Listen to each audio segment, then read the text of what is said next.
Hello, welcome back. It's December the 5th and we're up to another leaf on our quilt-along. I'm just going to use my friction pen to make a few markings on here for myself. Find that center line and I'm going to create 3 circles down there just for placement for what I'm going to stitch next. Of course, the friction pen will iron away completely. The alternative is my panda pencil, but I don't think it's going to show up very well on this pale green colour. So you need a variety of tools in your toolbox. How's everyone going with the quilt-along? I've had a lot of feedback already.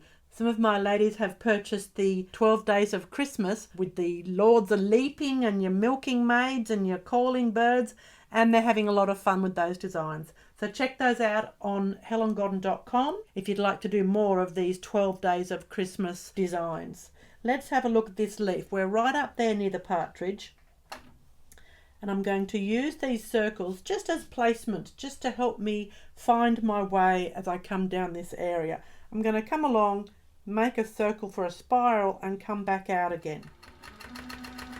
Launch into my spiral.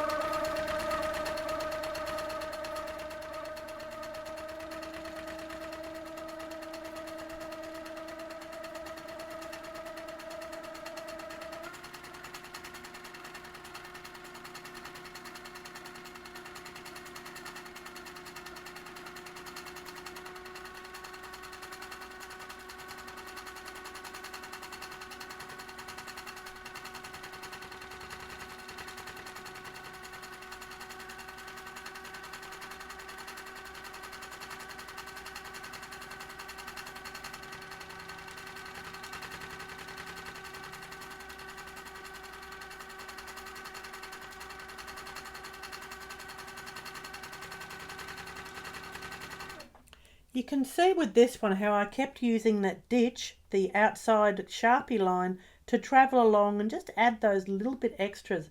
It's amazing how that just finishes the whole design off. That friction pen is going to iron away and you're left with that lovely leaf design for December the 5th. I'm going to see you in 24 hours time. Bye-bye.